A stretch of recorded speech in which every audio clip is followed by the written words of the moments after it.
नमस्कार मित्रों, मैं अरविंद रामावत एक बार फिर आपका स्वागत व अभिनंदन करता हूं।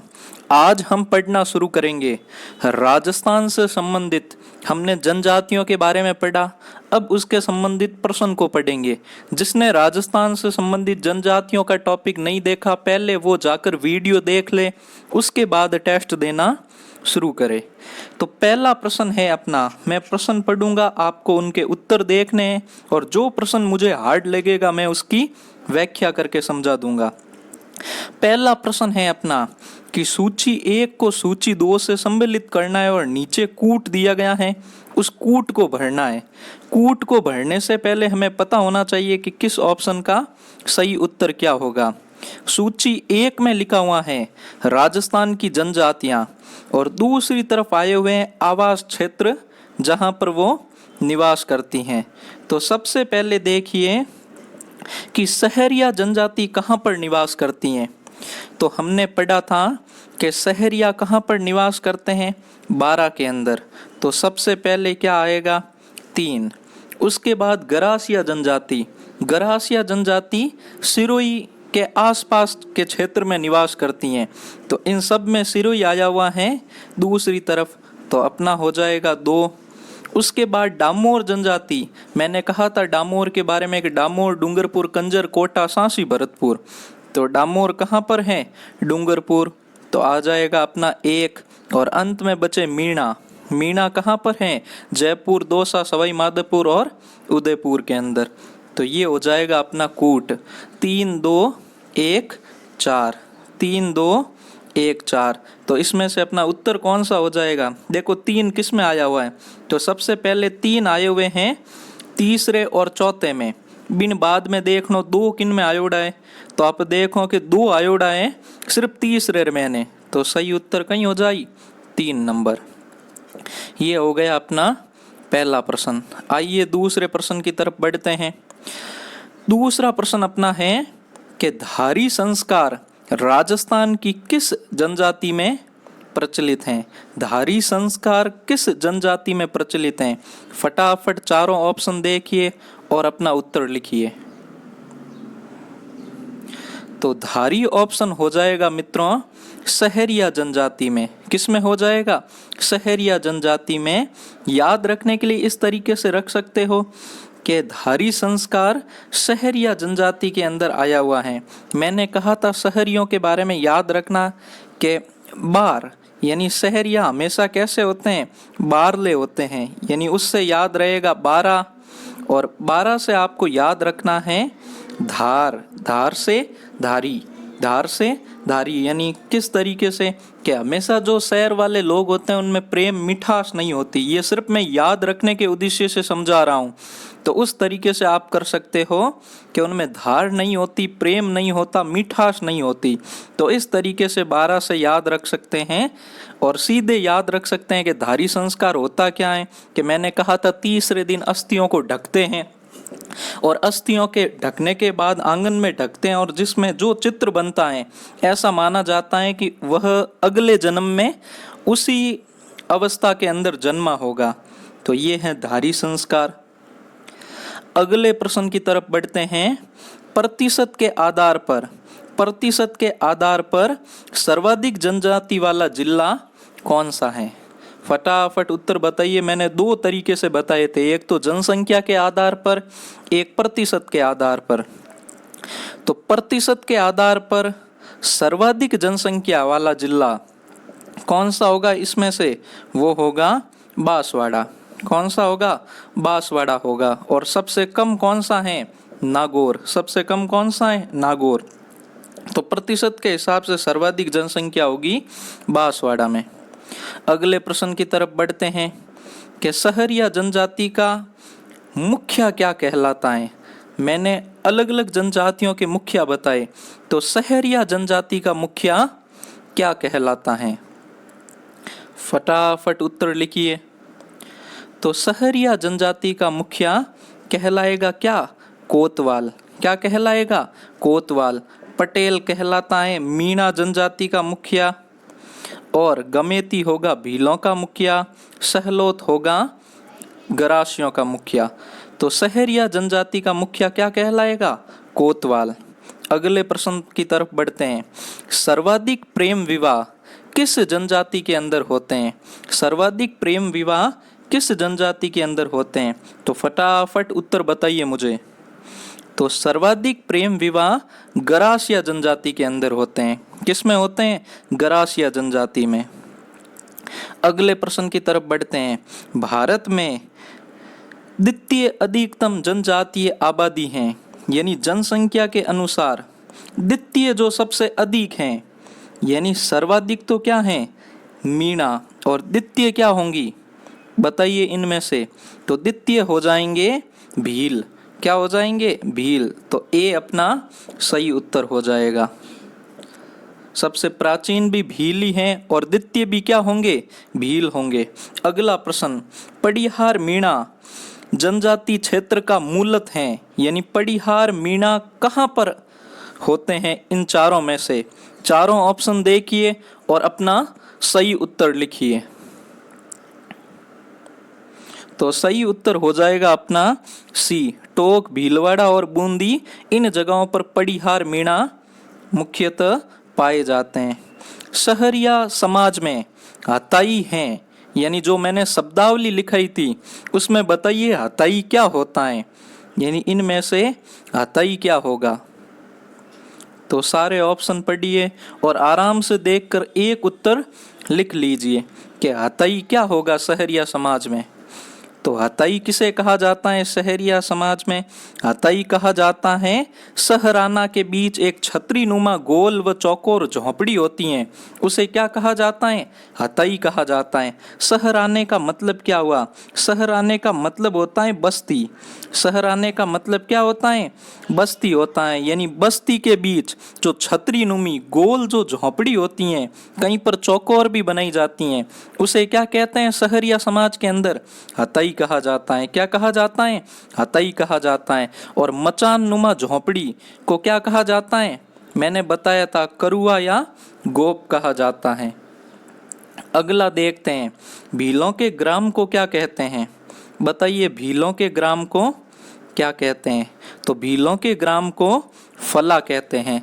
भीलों के ग्राम को क्या कहते हैं? फला कहते हैं। अगले प्रश्न की तरफ बढ़ते हैं।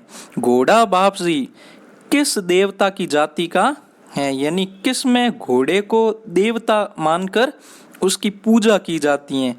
किस जनजाति के अंदर? तो बताइए मित्रों कौन सी जनजाति होगी? तो सही उत्तर हो जाएगा अपना गरासिया। सही उत्तर हो जाएगा गरासिया के घोड़े को देवता मानकर उसकी पूजा की जाती है। अगले प्रश्न की तरफ बढ़ते हैं। भील जनजाति अपने आप को किसका वंशज मानती है? बड़ा आसान प्रश्न है। तो भील जनजाति अपने आप को किसका वंशज मानती हैं? भगवान महादेव का। मैंने आपको अलग अलग बताए थे सारी जनजातियों के बारे में। राजस्थान की सबसे प्राचीन जनजाति कौन सी है? बताइए राजस्थान की सबसे प्राचीन जनजाति, तो वो कौन सी हो जाएगी? भील। और अगर पूछा जाए सबसे शिक्षित जनजाति तो वो कौन सी होगी? मीणा। अगला प्रश्न है, वह कौन सा जिला है जहां जनजातियां का सबसे कम प्रतिशत पाया जाता है? अभी मैंने पीछे बताया था, कौन सा जिला होगा? नागौर। सबसे कम नागौर के अंदर पाया जाता है। और सबसे कम, जैसे इस प्रश्न के अंदर पूछा गया है प्रतिशत के आधार पर, अगर पूछा जाए जनसंख्या के आधार पर, तो जनसंख्या के आधार पर सबसे ज्यादा जनजातियां या सबसे कम जनजातियां बीकानेर के अंदर पाई जाती हैं जनजातियों के आधार पर। लेकिन यहाँ पर पूछा गया है प्रतिशत के आधार पर, तो प्रतिशत के आधार पर सबसे कम कहाँ पर पाई जाती हैं? नागौर के अंदर। कहाँ पर? नागौर के अंदर। अगले प्रश्न की तरफ बढ़ते हैं। सासी जनजाति की कितनी उपजातियां हैं? तो कितनी होगी? 2। कौन कौन सी? एक तो माला और दूसरी बीजा। माला और बीजा। इसी सासी जनजाति के बारे में बताया था कुकड़ी की रस्म, जो सासी जनजाति से संबंधित है। अगला प्रश्न, राजस्थान की किस जनजाति का मुख्य व्यवसाय सांपों को पकड़ना है? कौन सी जनजाति हैं जिनका मुख्य व्यवसाय क्या है? सांपों को पकड़ना। तो इनमें से कौन सी जनजाति होगी? वो होगी कालबेलिया जनजाति। कालबेलिया जनजाति का मुख्य व्यवसाय क्या होता है? सांपों को पकड़ना, और सर्वाधिक मारवाड़ या जोधपुर के आसपास पाई जाती हैं। राजस्थान में मुख्यतः कुल कितनी जनजाति हैं? ये मित्रों थोड़ा सा कंफ्यूज किया जाता है। अगर बता दिया जाए कि राजस्थान में कुल कितनी जनजातियां हैं तो आपको ऑप्शन देखने होंगे। अगर ऑप्शन के अंदर 8 दिया गया हो तो अपना सही उत्तर होगा 8। अगर ऑप्शन के अंदर 8 नहीं दिया गया हो तो मैंने पिछली कुछ किताबों के अंदर जो एग्जाम में आए हुए प्रश्न में देखा था, उन्होंने इस प्रश्न के अंदर 12 सही उत्तर माना है। कितना सही उत्तर माना है? 12 सही उत्तर माना है कि 8 तो हमने पढ़ी और कुछ जनजातियां जैसे मेर, कालबेलिया, इस तरीके से 12 जनजातियां उन्होंने सही माना। अगला प्रश्न, सहरिया जनजाति की बस्ती क्या कहलाती है? सहरिया जनजाति की बस्ती क्या कहलाती है? हमने अभी पीछे बात की थी, क्या कहलाती हैं? सहराना। क्या कहलाती हैं? सहराना कहलाती हैं। अगले प्रश्न की तरफ बढ़ते हैं। स्वयं को मत्स्य अवतार से उत्पन्न मानने वाली जाति कौन सी हैं? यानी भगवान विष्णु के 10 अवतार हुए, उन 10 अवतार में स्वयं को मत्स्य अवतार से उत्पन्न या संबंधित मानने वाली जनजाति कौन सी है? तो वो जनजाति होगी मीणा जनजाति। कौन सी होगी? मीणा। अगले प्रश्न की तरफ बढ़ते हैं। मनखारो मेलो का संबंध किससे है? यानी मनखारो मेले का संबंध किस जनजाति से है? तो फटाफट बताइए किस जनजाति से होगा, अपना उत्तर लिखिए। तो मनखारो मेलों का संबंध होगा किससे? गरासिया जनजाति से। किससे होगा? गरासिया जनजाति से। अगले प्रश्न की तरफ बढ़ते हैं। राजस्थान में वह जनजाति क्षेत्र जो रेशम कीट पालने वाला जिला है, यानी ऐसी जनजाति वाला क्षेत्र जो रेशम के कीटों को पालता है और जिससे रेशम बनाई जाती हैं। भारत विश्व में चीन के बाद सर्वाधिक रेशम उत्पन्न करने वाला देश है, यानी सर्वाधिक चीन के अंदर रेशम का उत्पादन होता है, उसके बाद दूसरे नंबर पर भारत है। अगर राजस्थान में पूछ लिया जाए कि रेशम कीट पालन करने वाला जिला कौन सा है तो वो जिला होगा उदयपुर। वो जिला कौन सा होगा? उदयपुर। अगर प्रश्न पूछ लिया जाए कि कीट पालन का हेडलूम कहाँ पर बना हुआ है तो उदयपुर के अंदर एक हेडलूम बना हुआ है जहाँ पर रेशम के कीटों को पाला जाता है, वहीं से रेशम बनाकर उनका व्यापार किया जाता है। अगले प्रश्न की तरफ बढ़ते हैं। डामोर जनजाति की पंचायत के मुखिया को क्या कहते हैं? डामोर जनजाति के पंचायत के मुखिया को क्या कहते हैं? क्या कहेंगे बताइए इनमें से। तो वो कहा जाएगा मुखी। मुखिया को क्या कहा जाएगा? मुखिया को मुखी कहकर पुकारा जाएगा। और ये मैंने चारों आपको बता चुका हूँ पहले के। पटेल मीणाओं के मुखिया को, कोतवाल सहरिया के और सहलोत गरासियों के। अगले प्रश्न की तरफ बढ़ते हैं। अनुसूचित जनजातियों में संविधान के किस अनुच्छेद के अंतर्गत अनुसूचित जनजाति की बात की गई है? अनुसूचित जनजाति की व्याख्या की गई है संविधान के। तो याद रखना मित्रों, इम्पोर्टेंट प्रश्न है। तो वो होगा संविधान का अनुच्छेद 371 और 72, माफी चाहूंगा 341 व 42। इस अनुच्छेद के अंदर संविधान में अनुसूचित जनजातियों की व्याख्या की गई है। अगले प्रश्न की तरफ बढ़ते हैं। माडा कार्यक्रम का क्या मुख्य उद्देश्य है? अब इसमें आपके पहले ही आंसर लगा हुआ रह गया कि माडा कार्यक्रम का मुख्य उद्देश्य क्या है? जनजाति परिवारों का आर्थिक स्तर ऊपर उठाना, यानी जनजातिक कार्यक्रम का जनजातिक परिवारों का आर्थिक स्तर को क्या करना? ऊपर उठाना। इस कार्यक्रम के तहत जो आदिवासी क्षेत्र के बच्चे होते हैं उन्हें प्रतिवर्ष जो छात्र होते हैं उन्हें 5,000 की छात्रवृत्ति दी जाती हैं। आदिवासी क्षेत्रों को शिक्षा से जोड़ा जाता है, वहाँ पर सड़कें बनाने का काम किया जाता है, उनको घर परिवार टाँके बनाने की मदद प्रदान की जाती हैं। यानी जो जनजातिक परिवार होते हैं उन्हें आर्थिक स्तर पर ऊपर उठाने के लिए ये राजस्थान सरकार द्वारा एक योजना शुरू की गई। भारत सरकार द्वारा भी ऐसी बहुत सारी योजना चलती हैं, लेकिन माडा का संबंध किससे है? जनजाति परिवारों के आर्थिक स्तर को ऊपर उठाना। अगले प्रश्न की तरफ बढ़ते हैं। सहरिया क्षेत्र में कपिल धारा का मेला कब लगता है? यानी सहरिया क्षेत्र में कपिल धारा का मेला कब लगता है? फटाफट पढ़िए इन ऑप्शन को और एक उत्तर अपना लगा लीजिए। तो सही उत्तर होगा अपना कार्तिक पूर्णिमा को। सही उत्तर होगा अपना कार्तिक पूर्णिमा को कि सहरिया क्षेत्र में कपिल धारा का मेला कब लगता है? कार्तिक पूर्णिमा को लगता है। अगला प्रश्न, निम्न में से किसने एक ही आंदोलन के माध्यम से जनजातियों को संगठित किया? तो आंदोलन हम अभी पढ़ेंगे, ये बीच में आ गया प्रश्न, लेकिन फिर भी आपको याद होना चाहिए। नॉर्मल प्रश्न है कि एक ही आंदोलन किससे संबंधित है? वो मोतीलाल तेजावत से संबंधित हैं। इन्हें आदिवासियों का बाबजी कहा जाता है। आदिवासियों का क्या कहा जाता है? मसीहा कहा जाता है या आदिवासियों का बाबजी कहा जाता है।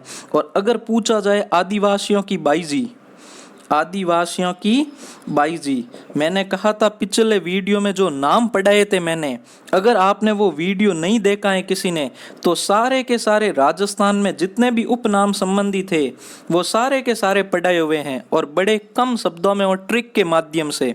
तो आदिवासियों की बाईजी किसे कहा जाता है? वो कहा जाता है मंजू राजपाल को। मंजू राजपाल को कहा जाता है।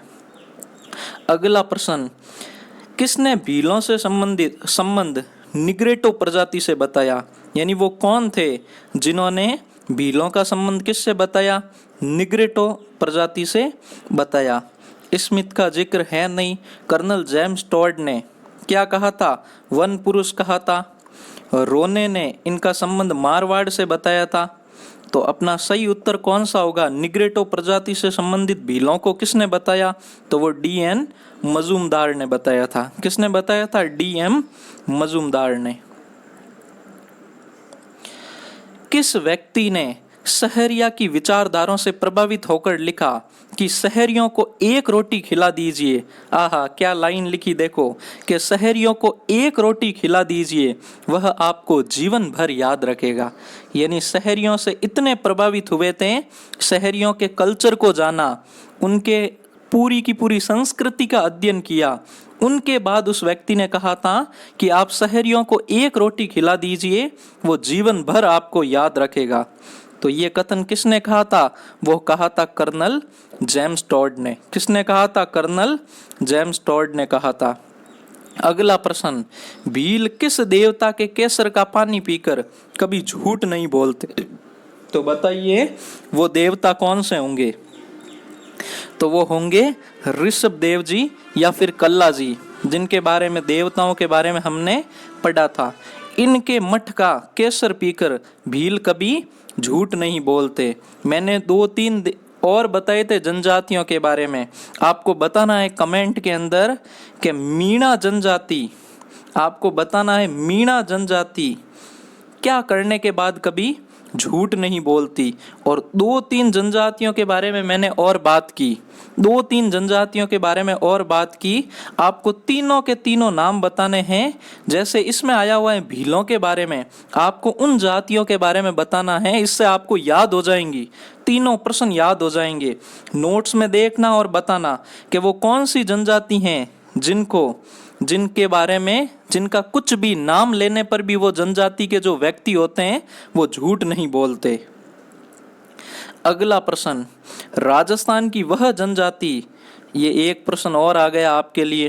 राजस्थान की वह जनजाति जिसमें हाकम राजा का प्याला पीकर कभी झूठ नहीं बोलते, वो जनजाति कौन सी है? बताइए मित्रों, वो जनजाति कौन सी है? वो जनजाति होगी कंजर। वो जनजाति कौन सी होगी? कंजर। कंजर कभी भी हाकम राजा का प्याला पीकर, प्याला की जो शराब होती है वो पीकर कभी भी झूठ नहीं बोलते। अगला प्रश्न है, राजस्थान में उदरिया पंथ किस में प्रचलित हैं? यानी किन में उदरिया पंथ प्रचलित हैं? तो अपना सही उत्तर होगा भीलों में, सही उत्तर होगा भीलों में। तो अंतिम प्रश्न है अपना मित्रों कि निम्न में से कौन से विकास कार्यक्रम राजस्थान में जनजाति अर्थव्यवस्था के सुधार से प्रत्यक्ष संबंधित नहीं है, यानी प्रत्यक्ष संबंधित कौन सी नहीं थी। संशोधित क्षेत्र विकास उपागम व क्लस्टर योजना ये तो संबंधित थी, जिसमें आदिवासियों के स्तर को सुधारना था। राजस्थान आजीविका मिशन ये संबंधित नहीं थी, इनमें था कि उनका भरण पोषण प्रदान करना। मेवात डांग व मगरा विकास क्षेत्र ये भी नहीं थी। स्वर्ण जयंती ग्राम स्वरोजगार योजना जिसका मुख्य उद्देश्य रोजगार प्रदान करना था, तो ये भी नहीं थी, यानी एक थी। अपन को वही पूछा है कौन सी नहीं थी, तो 2, 3 और 4 ये तीनों नहीं थी। तो अपना सही उत्तर कौन सा हो जाएगा, किसमें दिया हुआ है 2, 3 और ये 4 नंबर। अपना सही उत्तर हो जाएगा चौथा कि 2, 3 और 4 ये तीनों में नहीं थी। ये अपना वीडियो कंप्लीट हुआ मित्रों। धन्यवाद मित्रों।